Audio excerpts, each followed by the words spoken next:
Good morning, everyone. This is Sunday, August 2nd, 2015. Welcome to our Sunday morning roundtable. The subject today is love.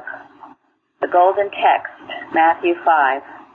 Blessed are the merciful, for they shall obtain mercy. Who would like to talk about that? Did anyone look up the word mercy or... You did? Okay. We have two visitors to Plainfield, Shardy and Linda today. Go ahead, Shardy. Well, mercy is more than grace. It is offering it's closer to forgiveness. But mercy offers to those who would seemingly not deserve mercy. That's what I found. Thank you. Thank you. Anybody else on mercy?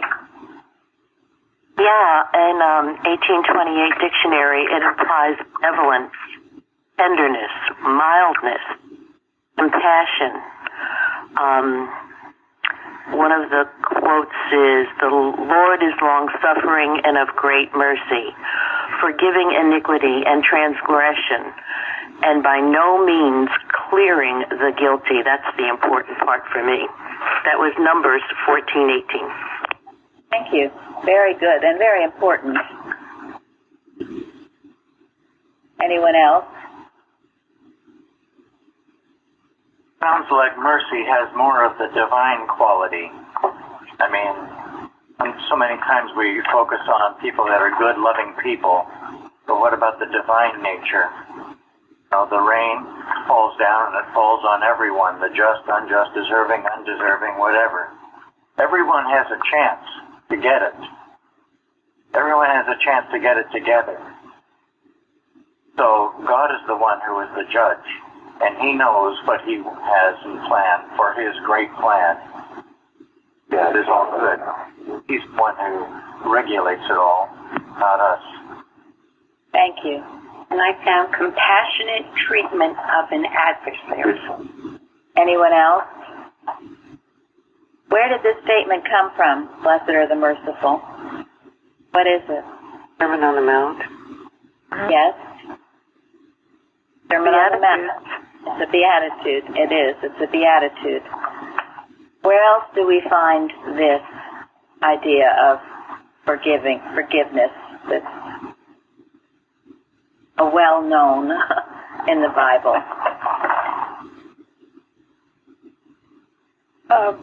Jesus on the cross. Yes, that's true. But also, go ahead. Lord's Prayer. Yes, thank you. Forgive us our debts as we would forgive our debtors.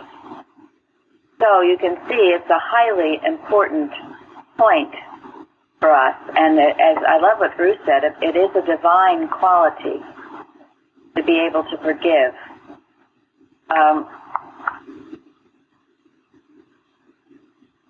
We have talked sometimes about history, and in history, Winston Churchill, the great statesman, he was one who didn't believe after wartime that you should punish your enemies. And so after World War I, what happened? Does anyone know? We punished our enemies very overly severely. Thank you. And the Germans resented it hugely. Well, and they also couldn't afford it. It put them in a terrible position. Thank you, Fairley. I mean, Winston Churchill obviously wasn't listened to. He recommended against it. Yes. Zari, did you want to say anything?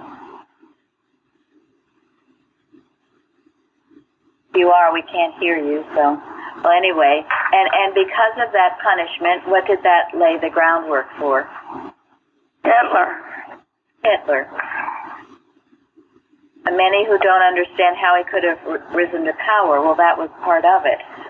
He promised all kinds of things to a very hurting nation and in great economic straits and everything else.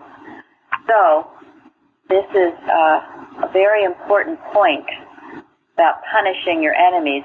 Also, it's often, what is your motive in it? Usually if it's vengeance and hate, there can be no good to that. Now, I can't say I remember a lot about Shakespeare, but I do remember in school studying The Merchant of Venice and the beautiful soliloquy by Portia to Shylock. The quality of mercy is not strained. It droppeth as a gentle rain from heaven upon the place beneath. It is twice blessed. It blesses him that gives and him that takes. 'Tis mightiest in the mightiest. It becomes the throned monarch better than his crown. His scepter shows the force of temporal power, the attribute to awe and majesty, wherein doth sit the dread and fear of kings. But mercy is above this sceptred sway. It is enthroned in the hearts of kings. It is an attribute to God himself. It goes on, but it's very beautifully stated. So, in your hearts, you can think about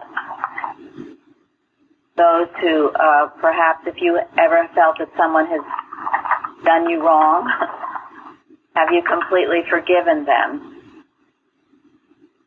You let it go. If you don't do that, who does it harm mostly? Yourself. Yourself. It harms yourself. An unforgiving heart, it rarely hurts the person that you're not forgiving, but it will harm yourself. It is, someone once likened it, and he was using the word bitterness or unforgiveness, but says it's a cup of poison you prepare for someone else to drink, and then you end up drinking it. So, remember this. I think I've given a testimony about this, but I'll mention it again about happy people. The one characteristic in a poll that they gave is often given about what makes a person happy, but the one unique thing about a truly happy person was they were forgiving. They did not hold a grudge. They let it go. And when you think about it, could you truly be happy if you were unforgiving? Yeah. There's no way. No way. Right. In fact, I remember once somebody actually conducted an experiment where they had a bunch of people viewing a film, and it was designed to get them to feel retaliatory and angry. And then they actually tested their blood to see what the chemical composition was, and there was literally poison in there. They were poisoning themselves by taking on this sentiment and allowing it to get into them. It's poisonous. Thank you. In one of our roundtables a while ago, we took this up in Watches, Prayers, and Arguments, because Mrs. Eddy talks about poison a lot. Strychnine poisoning, arsenic poisoning, various causes for it. And it's all the carnal mind that would seem to cause it. It's a form of hell, and hatred is a plague spot which spreads its virus. What? It kills at last. Yes. And that is in Mrs. Eddy's article, Love Your Enemies, which everyone should know forwards and backwards. And in it, she says, too, that, God will take care of it. If there have been terribly unjust things done, the arrow will destroy itself. It will take care of itself. You don't have to go out seeking the vengeance. It will happen. It will happen because that's laws of the universe. You either obey or you don't. If you don't obey, you come out from under God's law of love, and that's not a good place to be. There's another thing that really struck me. In our watch message last night, it says, no electricity of mortal mind. Well, electricity goes from the positive to the negative. So imagine somebody who maybe views something unjust in their view, and the next thing they feel retaliatory about it. So they got sucked into this electricity that goes to the negative. So who's going to be the brave one and stop this trend and go back to the mercy of God? No, there was one time when I worked in an office and there's a postcard on the wall, and on it was written, "Love is a mighty spiritual force," signed by Mary Baker Eddy. And when I went to that office and looked at it, it left an impression on me. Thank you. If there's nothing in you, animal magnetism or error won't be able to find you. It can only find you if you're unforgiving, if you're hateful, if you're resenting. It'll find you. So don't let it. That's why the statement reaction is the bridge over which animal magnetism crosses. If someone upsets you and you react, well, you can just see all those horses galloping over to your side to get you all upset and angry and hateful. Don't react. Go back to your God. Don't ignore it or suppress it, but don't react in anger. Anyone else?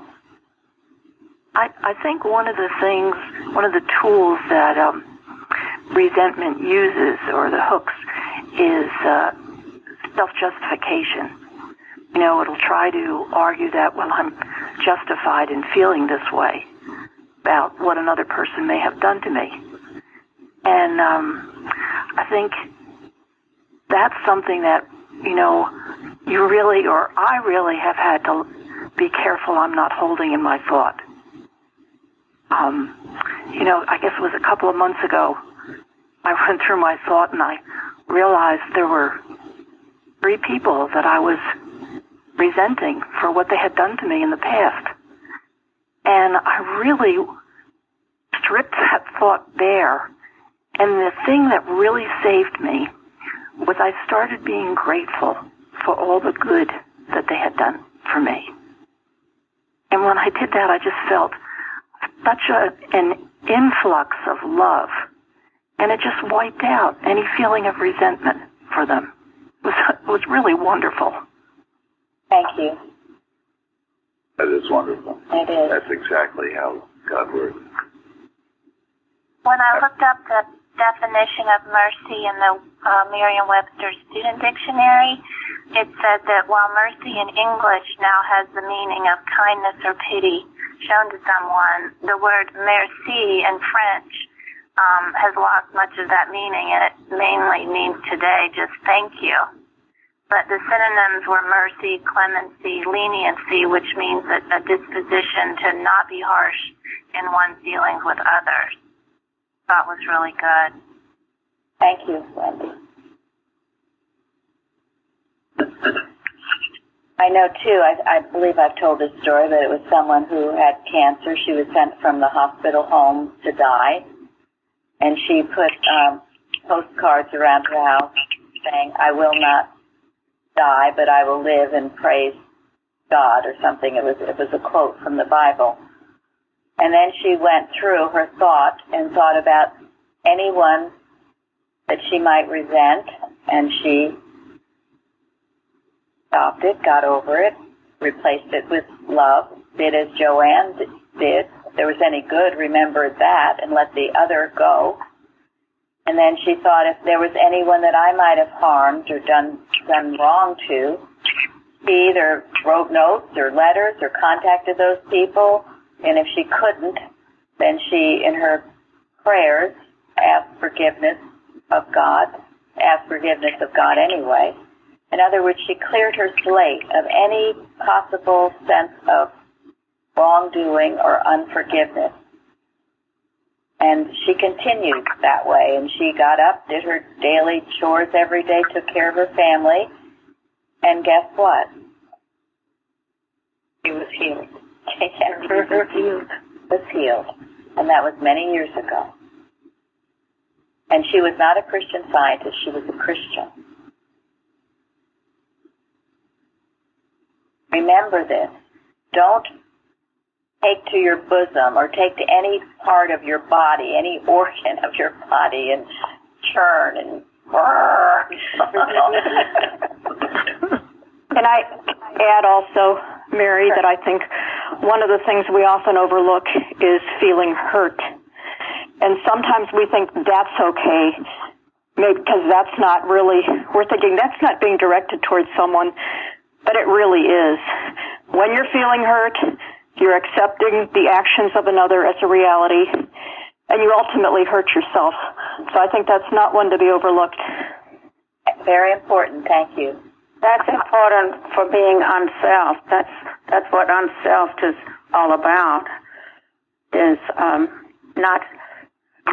not being disturbed by what someone else says or does, or what they don't say or don't do. Personality. Thank you, Fairly.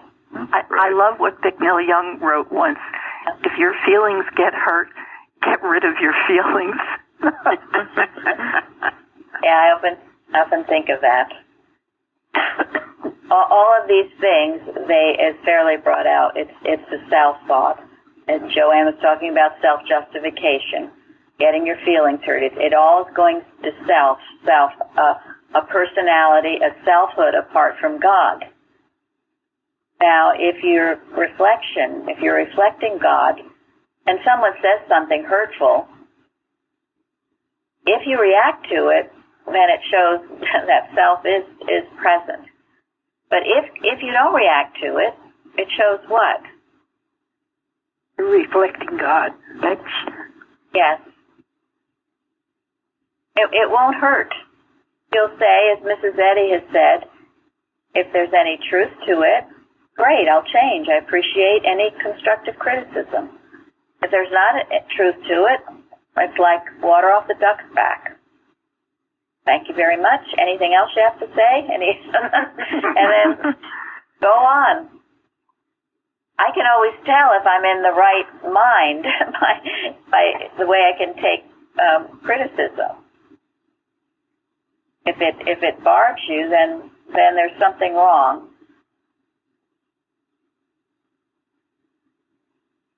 Anybody if it doesn't else? barb you, then you're safe. Yeah. And you can help that other person. It doesn't barb you because you can see through the error. You're receptive to what God has given you to clear the situation. And you can always tell with any kind of a criticism if the motive behind it is love, if they really care and they want things better for you or your business, your church, or whatever, you can feel it and take it well. If, however, they're out just to be nasty, you can feel that too, or in some way bring you down, you can feel that too. And that's when you have to be careful not to react to it. You can absolutely see it for what it is, not be fooled by it, and know it's not the truth about God's man, and know it goes back on itself and destroys itself. Then you go forward. Someone wise once said to me that, if there's someone that's trying to get my goat, trying to get me to get upset or trying to harm me in any way, rather than react, get into the mud fight. You can pity them. And you can expect that God will, God will change that picture. But pity them. Expect them to be godlike, rather than reacting and getting down in the mud. Thank you. Yeah. So the pity, also. Lawrence, go ahead. Well, it's something like the pity part is like they're really being handled, aren't they?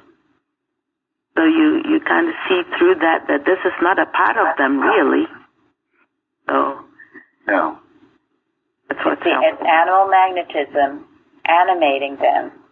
At the end of the class, I have something I'm going to read, which is about all that we've been talking about from precepts, something very important for you to remember. It's what Gary just alluded to, the story, anyway. Who else is... Good. Okay. I was gonna say, I think it's also important. If you have something you want to say to somebody and you felt that in your heart, I think it's important to pray about it first. Or maybe you go to God and say, God, please help me to speak to this person in a way that will bless that person, also bless me, in the way that this person can listen to. Instead of rushing into it, it may have, like Mary said before, it may have good motives behind it, but if you rush into it, you start praying about how you're going to present this issue to this person, it may not come out right. I mean, the person may not have the opportunity to think over it, because not everybody does have that kind of skill or that kind of training to think and to be able to dig deeper into everything. But the blessing is lost at that moment. It doesn't bless anyone. But if you pray about it, like the Bible said, when God said, I will put my spirit, I will put my word in your mouth.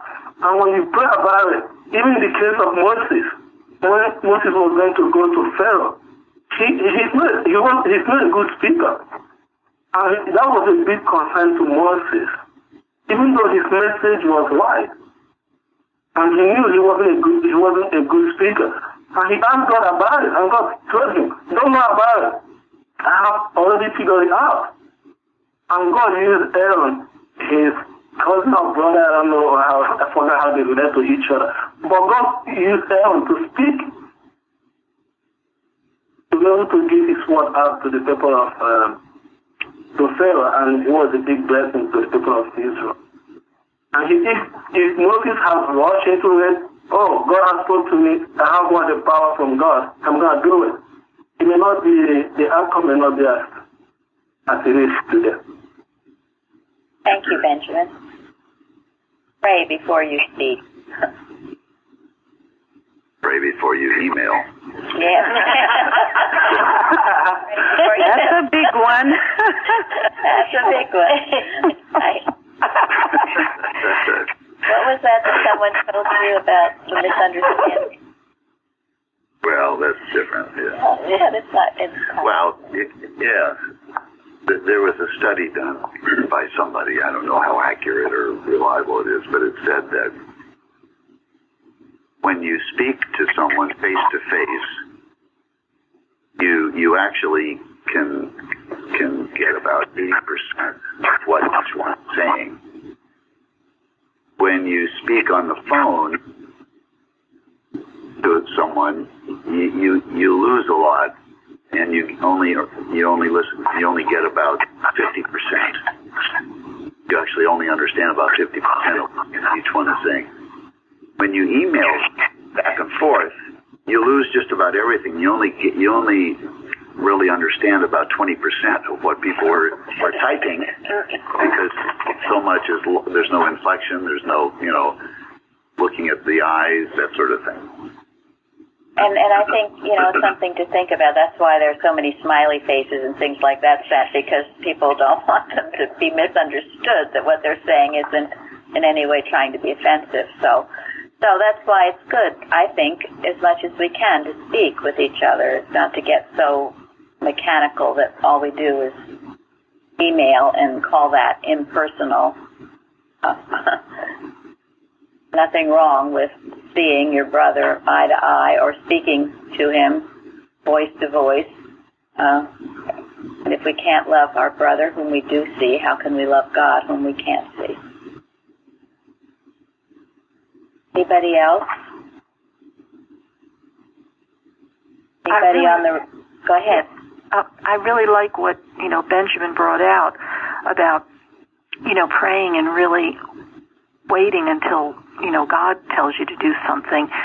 Because I've noticed that, when I don't, and I start barreling ahead and doing it in my time or speaking in my time, it invariably puts up a wall of resistance from the other person.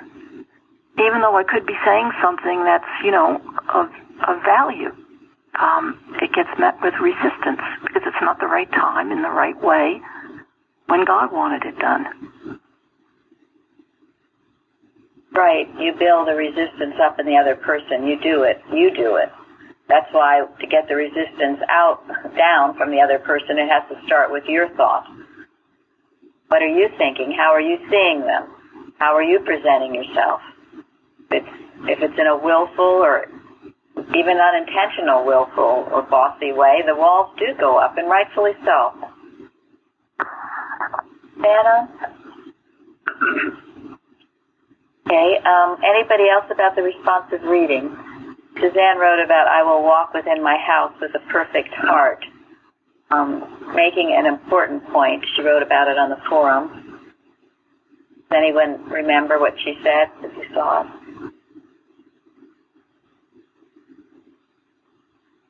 Well, it was being faithful and being true in your house just as you're showing to everyone else outside your house. Yeah. Right, and we used to call that don't have any closed doors. Don't do anything in your house that you wouldn't be willing to do out in public on the steps of the church in front of everybody. Yeah. It's sometimes like a tall order, but even if you strive for that, sometimes in relationships, husbands and wives, and they will gossip behind doors, or they'll say mean things about people in their home, and then they get out and they're all friendly. Well, that's like a whited sepulcher. That's hypocrisy. Try to be that integrity, as Suzanne brought out, the oneness. Don't do that. Speak from love always, not from gossip, criticism, or some people are just downright mean and cruel and awful in their homes, and then they go out in public and put on this big front. Very, very, that's dishonesty, and it will forfeit divine help, as Mrs. Eddy says. Very dangerous. There was one thing in the responsive reading that I really liked, that caused me to think, and that's verse number 3. I will set no wicked thing before mine eyes. I hate the work of them that turn aside. It shall not cleave to me. That he says that we should not enter into an immoral atmosphere unless in the attempt to purify it. One thing we found is if you don't handle animal magnetism when it confronts you, whether it's in your home, in your business, in your church, whatever, if you don't handle it, you don't hate the animal magnetisms, it will cleave to you. It'll take you over.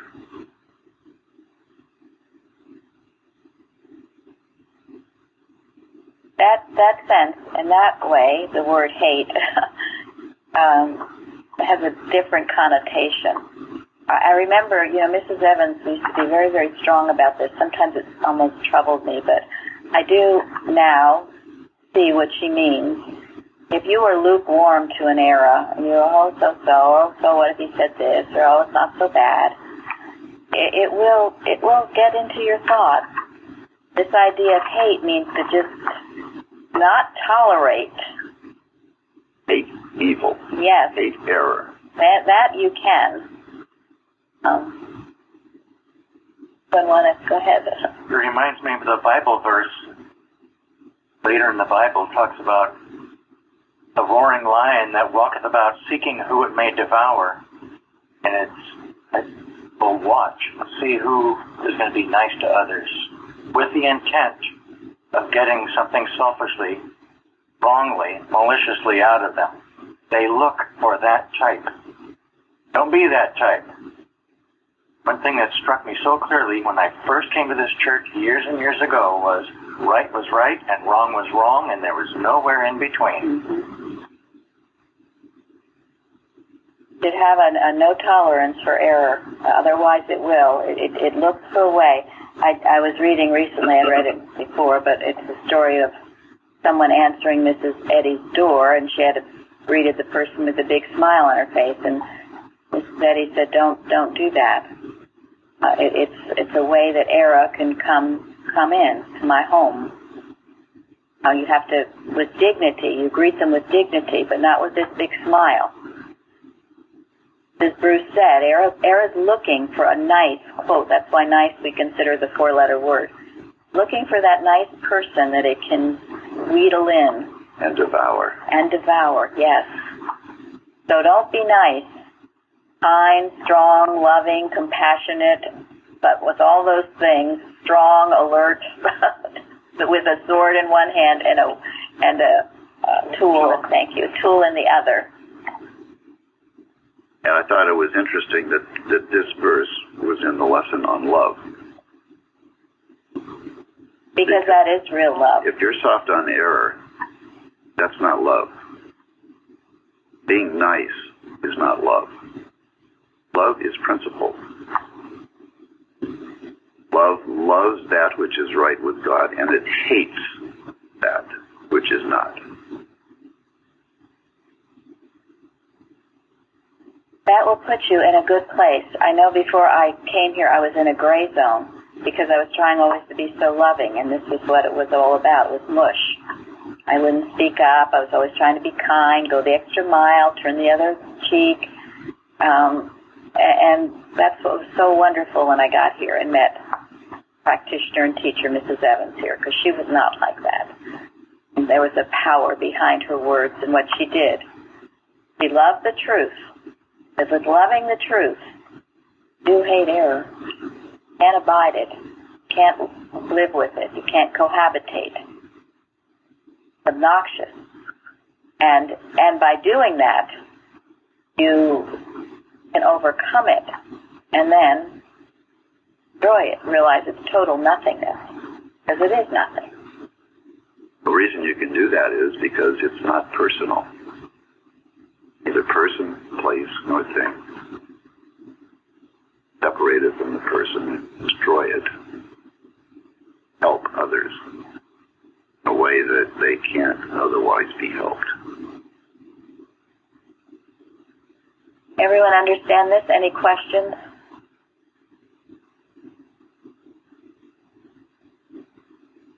Well, that's great. Everybody understands. Heal the world. Everybody knows everything. Okay, she said they're learning to understand. Absolutely. Thank you. Absolutely. I think practicing it is the thing now. Well, yes, it's a lot easier said than done. But if you are... Oh, I just turned around. If you are... Sorry, Zuri. If you are working the best you know how, then each moment, and if these things are in part of you, you will. It will grow brighter and brighter into the perfect day. Now, in the lesson, it talks about being partakers of the divine nature. And then it goes through several things. Diligence, faith, virtue, knowledge, temperance, patience, godliness, brotherly kindness, charity, all of those things. And think about those qualities. Are you living them? Are you imbibing them? In Science and Health, in citation 3,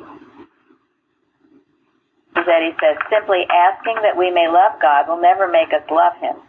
I always hoped it would. But the longing to be better and holier, expressed in daily watchfulness and in striving to assimilate more of the divine character, will mold and fashion us anew until we awake in His likeness. There was a time in my life I really worked with that. What did that mean? I had to this longing, yearning to be better and holier, then expressed in daily watchfulness. How much are you watching in your daily round? What you say, what you do? Are you never absent from your post? Always on guard, never ill-humored, never unready to work for God? And then are you assimilating more of the divine character? And the divine character, some of these divine characteristics are in this. What is diligence?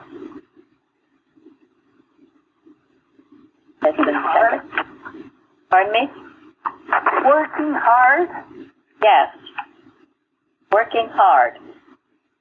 Steady application. Doesn't mean doing it on Mondays and then on Fridays having a good time or whatever. Continual. Steady application. Pardon me? Continual striving. Thank you. Gives consistency. Yes. Okay, add to your what faith virtue. What is virtue? Devoted and painstaking effort to accomplish what it undertakes. To me, that meant don't give up. Keep working until you get the right result. Thank you. We looked it up. Excellent. Okay, to virtue, knowledge.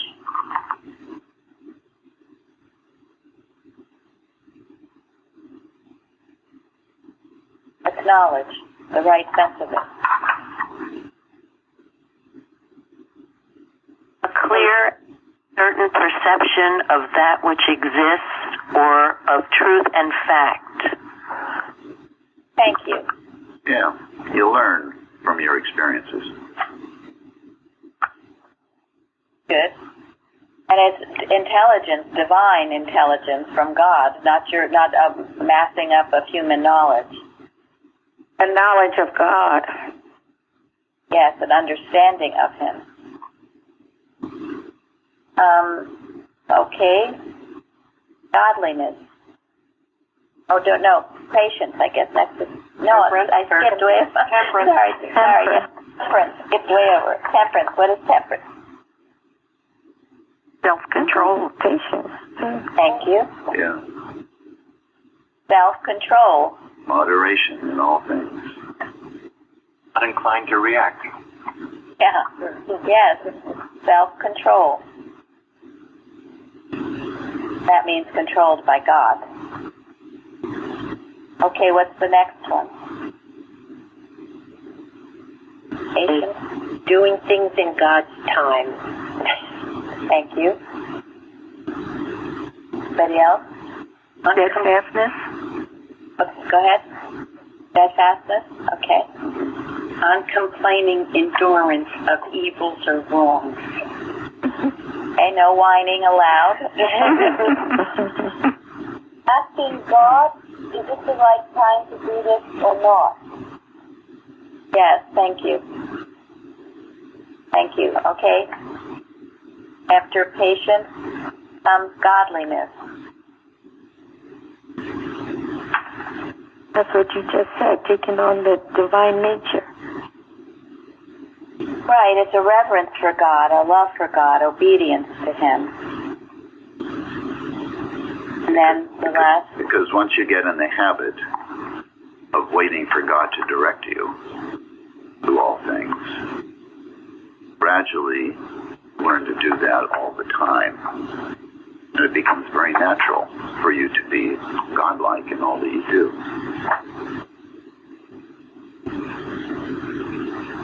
You're honest and sincere about it. So if you keep those qualities in thought, you can't go wrong. If you ever feel like you're getting off track, think about these. Are you expressing these qualities? And work to do so. The righteous prayer. Who would like any comments on our story about the... Oh, Jesus saying we had to forgive 70 times 7. Yeah, which is how many?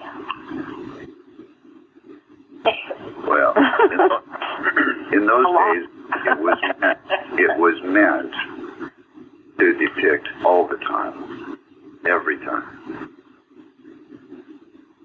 And it should be in our days, too. Well, I looked up about the citation about delivered to the tormentors. And what I got from that was that you would mentally suffer. It wasn't really a place you were going to go. They refer to it as like a jail, but it's really suffering. It's going separate from God. That hit me. Thank you. What goes around comes around. And also, commentaries I read said that clearly he hadn't taken into his heart or his spirit the true forgiveness from God, or he would have. been able to carry it on. I thought that was interesting. I liked it. I remember reading somewhere Mrs. Eddy said that people have constraints on them. But if you remove the constraints, then oftentimes the worst of passions belch forth. So here's this man that owed 10,000 talents, and maybe he was starting to get an idea of what he should do or whatever, and he begged for mercy and whatever, and he got it. Once he got it, then what came out? Passions. So he had to learn a lesson again. Go to the tormentors. That's why sometimes delayed healings are a good thing. Get your instant gratification. If you don't learn something, you just go right back, and it can be worse than before. So this person got something wonderful, an expression of God's love, but he didn't learn from it. That was unfortunate. Learn the lessons God teaches you and be so grateful for them. If he had really been grateful, he couldn't have done that to his brother. And what did you write, Florence, on the forum about when you think of how many times you've been forgiven? Yeah, I mean, at one time I was having a hard time forgiving someone, of course, because I was seeing them, this person did this to me, oh my goodness, how could he do this and all that. And it really came out of the blue one night that how many times I have been forgiven of all the, the things that I used to do, used to think, used to say. And I have no choice but to forgive. No choice whatsoever but to forgive.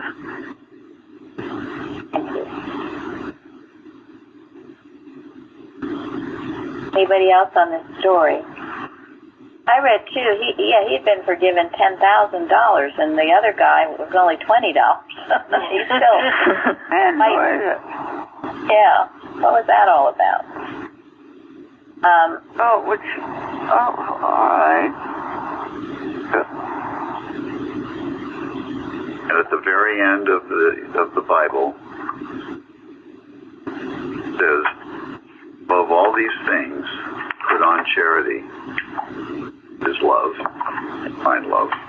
And it says, which is the bond of perfectness.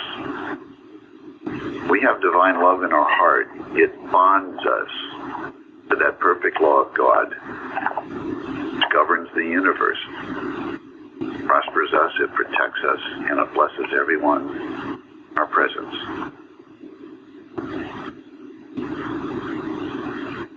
And I'm going to end now on Spiritual Precepts, Volume 1, 186. It's referring to 1 Corinthians 13. Most of you are familiar with that, about the charity, all that is said about charity. And this is the one about charity not being provoked.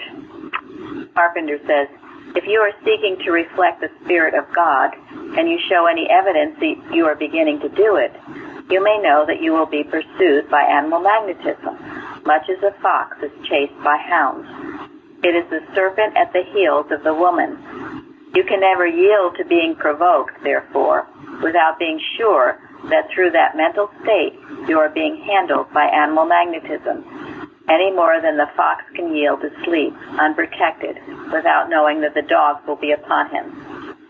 The story of the man traveling in Tibet comes to an end at this point. He was set upon by a group of malpractitioners who were called Dugpas. They tortured him merely with the purpose of arousing in him a sense of hatred for them. They intended to enter his thought, gain control over him, and force him to join their numbers, and they were using hatred as the opening wedge. But he had been warned in advance about these evil men, so he refused to hate them. While he could not bring himself to love them, he succeeded in pitying them, and that saved him. He was fortified through understanding. The whole purpose of these dugcads was to provoke a mental state. When they perceived that they were outwitted, they stopped torturing him. When he refused to yield to hatred, they saw that their effort to gain control of his mind was unsuccessful. It is an axiom that if you are good as a Christian Scientist, you will have animal magnetism at your heels. If, when animal magnetism is at your heels where it belongs, you yield to hatred, that enables it to catch up with you because it puts you on animal magnetism's level. And hatred is that causes you to put you on animal magnetism's level, yes. Hatred is a thought exactly on the level with animal magnetism because it is animal magnetism. If you do not yield to hatred, that enables you to keep ahead and animal magnetism always behind, whereas a whip, it can do you good. We must make a covenant with ourselves never to yield to any suggestion that enables animal magnetism to get out of its place at our heels and catch up with us. As Mrs. Eddy has said, whom the gods would destroy, they would first make mad. So, blessed are the merciful, for they shall obtain mercy. Okay, let's go have a great service. Thank you. Thank you all. Thank you. Thank you.